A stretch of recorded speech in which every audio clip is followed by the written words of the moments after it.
السلام علیکم، میں ہوں روشن الدین دیامری۔ ناظرین، گلگت بلتستان کی سیاست میں بھی آج کل ملکی سیاست کی طرح سے گہما گہمی ہے یا وہاں پہ بھی کچھ چینجز ہمیں نظر آتی ہے۔ گلگت بلتستان میں اس وقت جو بڑی ڈیولپمنٹ ہے ان میں سے ایک وزیر اعلیٰ گلگت بلتستان خالد خورشید کی جو ہے ڈگری کے حوالے سے کیسے چل رہے ہیں، وہ ابھی کورٹ میں اس پہ ہم بات مزید نہیں کریں گے کیونکہ اس کیسز پہ خالد خورشید صاحب کی طرف سے کوئی انپٹ نہیں دیا گیا ابھی تک۔ اور دوسرا جو ایشو چل رہا تھا گلگت بلتستان اسمبلی میں اسپیکر اور ڈپٹی اسپیکر کے مابین، یہ پاکستان تحریک انصاف کی جو اسپیکر اور ڈپٹی اسپیکر کے بیچ ایک مسئلہ کافی ٹائم سے چل رہا تھا، جس میں ڈپٹی اسپیکر کا یہ کہنا تھا کہ 2.5 سال کے بعد ہمارا 2.5 سال کا ایک معاہدہ ہوا تھا، جس کے بعد جو دوبارہ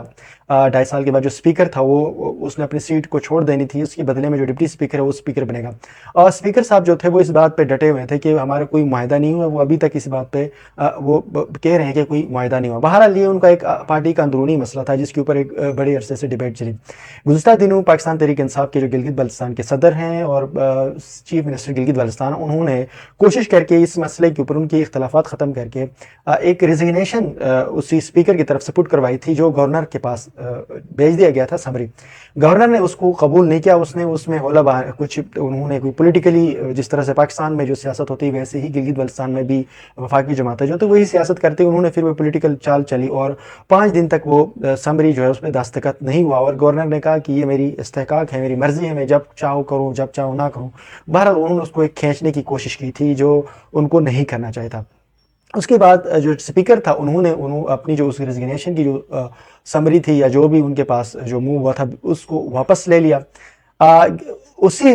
دوران ہی جب ان کا یہ جو آپس میں مسائل تھے تو اسپیکر اور ڈپٹی اسپیکر کا جب ایشو چل رہا تھا تو ایک اس میں عدم اعتماد کی ایک تحریک جو تھی وہ اسمبلی میں پیش کیا گیا تھا ایڈوانس میں،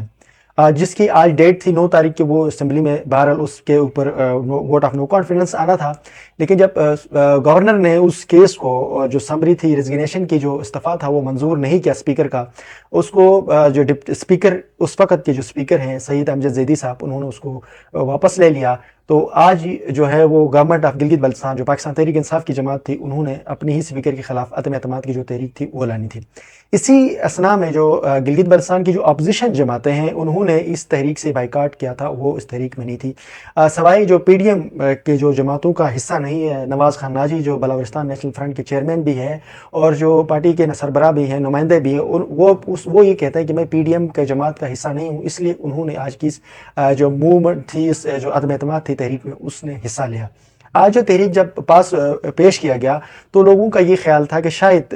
جو امجد زیدی صاحب ہیں ان کو کوئی ووٹ پڑیں گے۔ ایک گلگت بلتستان میں ایک قومی اور علاقائی بنیادی کے اوپر کچھ ایشوز لوگوں نے کھڑے کیے تھے، سوشل میڈیا کے اوپر بھی اس پہ بات چل رہی تھی کہ بلتیزم ہوگا، گلگتیزم ہوگا، یا ایک تقسیم کا جو ماحول پیدا کرنے کی کوشش کیا گیا جو بہرحال آج دیکھنے کو نہیں ملا۔ گلگت بلتستان میں ہمیشہ ایسا ہوتا ہے کہ جب کوئی مسئلہ ہوتا ہے تو اس کا اگر پولیٹیکل سولوشن نکلنے کی کوئی صورت بن رہی ہو تو ایسے میں ہم 2 طریقہ کار کرتے ہیں، یا تو ہم علاقوں کے بنیاد کے اوپر ہم تقسیم کرتے ہیں یا فرقہ واریت کے بنیاد کے اوپر۔ اس دفعہ کیونکہ فرقہ واریت والی کہانی نہیں تھی لیکن علاقائی بنیاد کے اوپر تقسیم کی کوشش کی گئی جو ناکام رہی۔ ہمارے پاس بہت ساری اطلاعات بھی ہیں، ذرائع بھی میرے پاس ہیں جو میں اس حوالے سے بات نہیں کروں گا، لیکن لوگوں نے اپنی بہرحال پوری بھرپور کوشش کی۔ جو پاکستان تحریک انصاف کی جو آج اس عدم اعتماد کی جو اسمبلی بل ٹیبل جب ہو رہا تھا تو جب ووٹنگ کا ٹائم تھا تو بہت سارے لوگوں کا یہ کہنا تھا کہ ہو سکتا ہے کوئی اپسیٹ ہو، لیکن خالد خورشید کی جو ہے یہ ایک بہت بڑی کامیابی رہی۔ اس نے اپنی جماعت کو ایک صحیح طریقے سے رکھا، کنٹرول میں رکھا، یا سمجھ لیں ان کے اندر ایک یونٹی ہے جس کی وجہ سے آج انہوں نے بہرحال اس موو کو جس کو پارٹی کی طرف سے لے کر آئے تھے اس میں انہوں نے ووٹ آف نو کانفیڈنس میں کامیابی ملی، اور deputy speaker Nazir Ahmed advocate جو تھے اس کو اسپیکر گلگت بلتستان بنایا گیا۔ اسی عدم اعتماد کے بعد فوری طور پر وہ بلا مقابلہ اسپیکر گلگت بلتستان اسمبلی منتخب ہوئے۔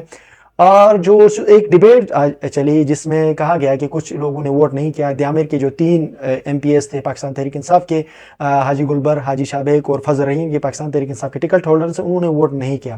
اس طرح سے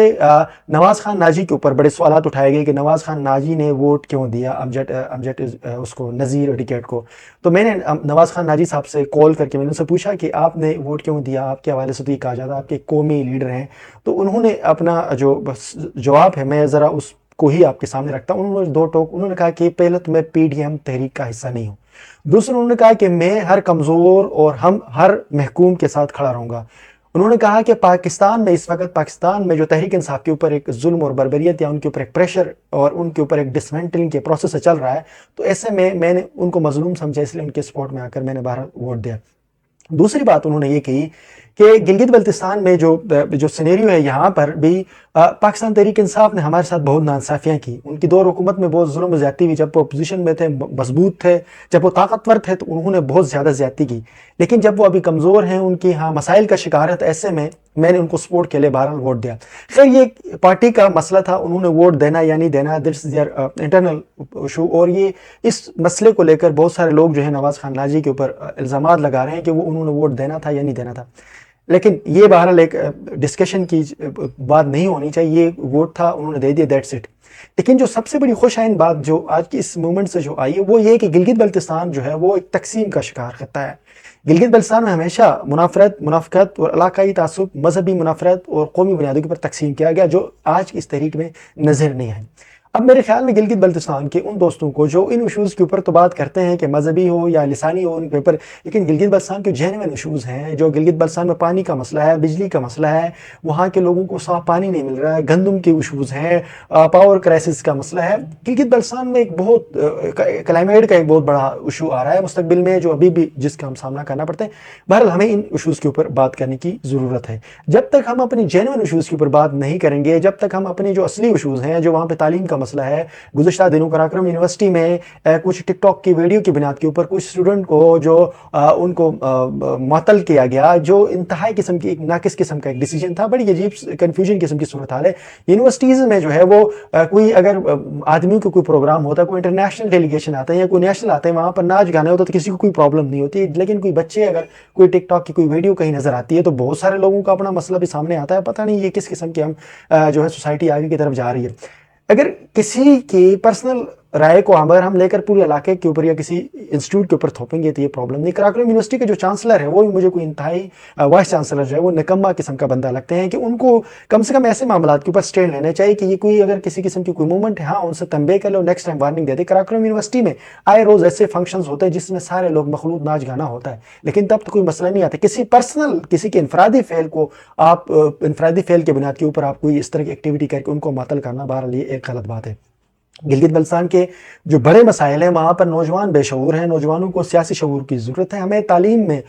جو ہے مسائل تعلیم کے حوالے سے ہمیں ہمارے بیسک ہیومن رائٹس کے اوپر بڑے مسائل ہیں۔ خواتین کے حقوق نہیں مل رہے ہیں، گلگت بلتستان میں خواتین کے حقوق سلب کیے جا رہے ہیں، لیکن آج تک ہم نے ان ایشوز کے اوپر بات نہیں کی۔ اب پولیٹیکل اویئرنیس نہ ہونے کی وجہ سے، این جی اوز کے کثرت میں ہونے کی وجہ سے ہمارے ہاں بہت سارے مسائل ہیں۔ ہماری وہ کمیونٹی جو گلگت بلتستان کی لسانی، علاقائی اور قومی بنیاد کے اوپر تقسیم کے ایشوز کے اوپر جب ہم بات کرتے ہیں تو ان لوگوں کو چاہیے کہ وہ ان نیشنل اور قومی ایشوز کے اوپر بات کریں جس سے علاقے کے مسائل حل ہوں۔ جب تک ہم علاقے کے مسائل، علاقے کی حقوق اور علاقے کے ایشوز کے اوپر جب ہم ایک قوم اور ایک گلگت بلتستانی کی حیثیت سے نہیں بات کریں گے، جب تک ہم نہیں سوچیں گے، جب تک اس کے اوپر ہم آواز نہیں اٹھائیں گے تو ہمارے مسئلے حل نہیں ہوں گے۔ یہ سیاسی جماعت کی کسی ایشو کو لے کر ہم اگر اس کو پوری قوموں کی بنیاد کے اوپر تقسیم ہونے کی کوشش کریں گے، اور مبارکبادی کا جو سلسلہ میں نے آج دیکھا وہ بھی بڑا انتہائی افسوس کن ہے۔ کوئی پارٹی کا اپنا کسی لیڈر کے خلاف عدم اعتماد لے کر اس کے خلاف جب وہ دوسری جماعت اس کے دوسری پارٹی کے لیڈر کو وہ الیکٹ کر لیتے تو یہ ان کا اندرونی مسئلہ ہے۔ اس لیے ایسے میں ہمارے سیاسی جو لوگ ہیں ان کو حقوقی مسائل کے اوپر بات کرنے کی ضرورت ہے۔ ایک گلگت بلتستان کی اگر جب تک ہم ان مسائل کو آگے لے کر نہیں آئیں گے، ان مسائل کے اوپر آواز نہیں اٹھائیں گے تو ہمارے مسئلے حل نہیں ہوں گے۔ ناظرین، نیکسٹ ویلاگ تک کے لیے مجھے اجازت دیجیے۔ اللہ حافظ۔